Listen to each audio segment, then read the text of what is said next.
Having created a basic custom branding package via the branding portal, it is possible to extract the zip file and to make manual changes or additions to the branding.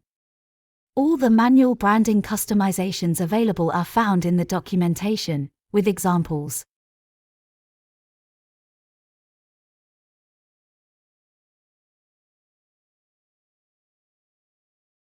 After extracting the zip file, in the root folder you will find a Webapp3 folder.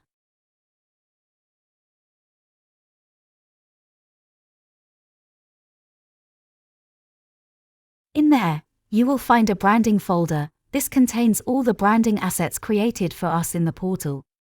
You can see that there are 3 image files in the folder, a JPEG, a PNG, and a WebP image file. These are images we added to our brand, therefore we expect these to be present. The manifest.json file controls which customized settings take effect within the brand. It can also contain application and default user settings. Let's open the manifest.json file with a text or code editor to see what it looks like.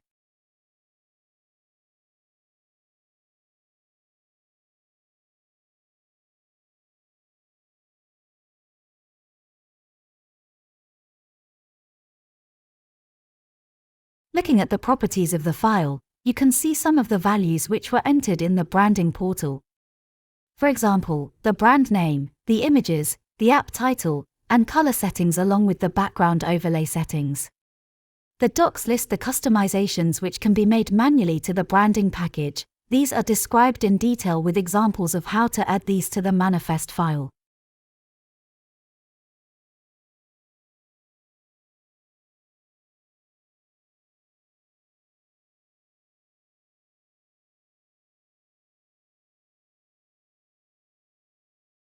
It's possible to change the default text which is seen within the web app interface by making use of translations. These require adding additional language files to the branding package and referencing them in the manifest. Webapp3 supports over 20 of the most popular languages. However, the default terms within these language sets can be overridden, meaning that you can use your own custom terminology within the web app interface. For example, when being prompted for a PIN code to enter a meeting, by default, the on-screen message displays the text, "What's the PIN for this meeting?" This term could be changed to something else such as, "Please enter the PIN code for this call." It provides control of the terminology used within the app.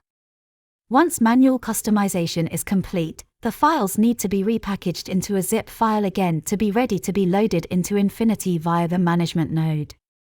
When zipping up the branding contents, it's important to have the correct folder structure within the zip file, otherwise the management node will fail to accept the branding package. The root of the zip file created must contain the Webapp3 folder.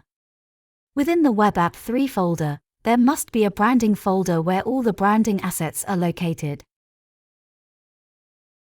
In our example, we would need to zip up the Webapp3 folder. This ensures the Webapp3 folder will be in the root of the zip file created. Rename the zip file to be something appropriate, for example, using the name of the brand or company and a version number. Once the branding file is zipped up correctly, the branding package is ready to be loaded into the management node.